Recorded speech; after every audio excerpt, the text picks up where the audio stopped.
नमस्कार। आज हम देखेंगे कि ई कवच एप्लीकेशन में कीट वैज्ञानिक सर्वेक्षण का डेटा किस तरह से भरा जाता है। और आशा अपनी ई कवच आईडी से एप्लीकेशन में लॉगिन करेगी। लॉगिन करने के बाद आशा का डैशबोर्ड इस तरह से दिखेगा, जिसमें बाईं तरफ जो 3 लाइन बनी है, इसके द्वारा यहाँ पर आकर वह अपने कार्य करने के लिए भाषा का चयन करके भाषा को अंग्रेजी और हिंदी में परिवर्तित कर सकती है। दाईं तरफ यह जो आई बना है, आई को टच करेंगे तो यहाँ पे हम अपने ई कवच के वर्तमान वर्जन को देख सकते हैं।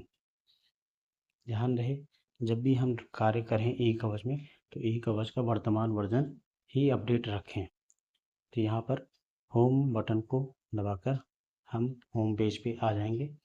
अब यहाँ पर हम देख रहे हैं UDSP आइकन, जहाँ पे UDSP लिखा है उसको हम टच करेंगे और यहाँ पर हमें 2 विकल्प दिखेंगे, दस्तक अभियान और कीट वैज्ञानिक सर्वेक्षण। तो यहाँ पर हम अभी कीट वैज्ञानिक सर्वेक्षण का डेटा भरने की प्रक्रिया को देखेंगे। तो इसके लिए कीट वैज्ञानिक सर्वेक्षण का चयन करेंगे, आशा क्षेत्र का चयन करेंगे, अगला पे जाएंगे। अब यहाँ पे चयनित आशा एरिया के सभी परिवार देखेंगे। अब आशा बहन जिस भी परिवार में सर्वेक्षण करने के लिए गई है, उस परिवार को हम यहाँ पे नाम से या उनकी आईडी से या उनके मोबाइल नंबर से ढूंढ सकते हैं।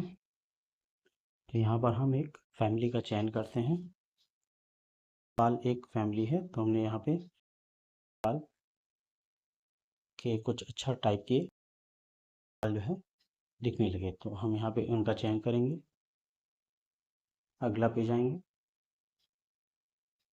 यहाँ पे हमें परिवार की सूचना दिखेगी, परिवार की आईडी, परिवार का पता, परिवार के मुखिया का नाम और हेड ऑफ द फैमिली की आईडी। हम यहाँ पर यह अच्छी तरह से सत्यापित कर लेंगे, देख लेंगे कि जिस भी परिवार में हम गए हैं यह वही परिवार की सूचना दिख रही है। उसके बाद ही हम यहाँ पे अगला पे जाएंगे। अगला पे जाने के बाद घर में उपस्थित सामानों से संबंधित कुछ प्रश्न दिखेंगे। उन सभी प्रश्नों का उत्तर हम यहाँ पे हाँ या नहीं में और उसके प्रश्नों के आधार पर जो अगले प्रश्न आएंगे उनके उत्तर के अनुसार चयन करेंगे। अब यहाँ पे प्रश्न आया है कि आपके पास कोई पानी की टंकी है, हाँ या नहीं में उत्तर देंगे। अगर है तो हाँ का चयन करेंगे। उसके बाद जो प्रश्न आए हैं उनका उत्तर भरेंगे। अब जो पानी की टंकी की जांच की गई है उनकी संख्या को यहाँ पर भरेंगे। कुल लार्वा धनात्मक पानी की टंकी की संख्या। अब इसमें लार्वा धनात्मक जितनी भी टंकी आई हैं उनकी संख्या को भरेंगे। अगर यहाँ पे 3 हमने टंकी की जांच की है तो तीनों लार्वा धनात्मक है, तो हम यहाँ पे 3 भरेंगे। यदि 3 में से कोई एक लार्वा धनात्मक है तो हम 1 का चयन करेंगे। इसी तरह से हम अगले प्रश्न पे जाएंगे कि अगर में वाटर कूलर है, हाँ, कुल जांचे गए वाटर कूलर की संख्या भरेंगे यहाँ पे और कुल लार्वा धनात्मक पानी कूलर की संख्या को भरेंगे। अगला पे जाएंगे, क्या घर में कोई रेफ्रिजरेटर है, हाँ, कुल जांचे गए रेफ्रिजरेटर की संख्या को भरेंगे।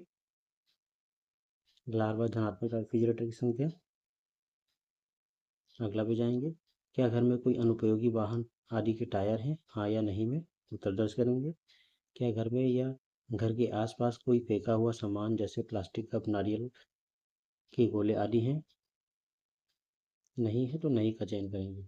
क्या घर में पाइप वाटर लाइन है, हाँ, तो कुल जांचे गए पाइप वाटर लाइन की संख्या को भरेंगे। कुल लार्वा धनात्मक पाइप वाटर लाइन की संख्या को भरेंगे।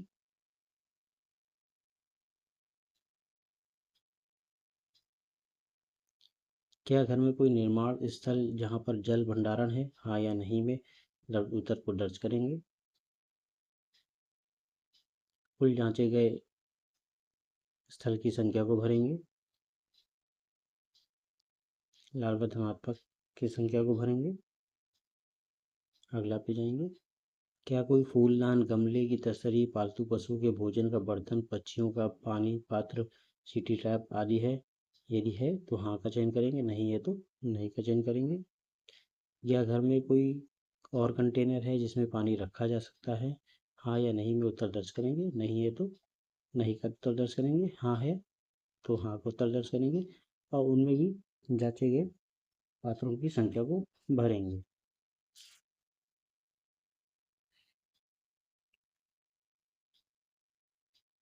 अब इस प्रकार से फॉर्म हमारा पूरा हो जाएगा।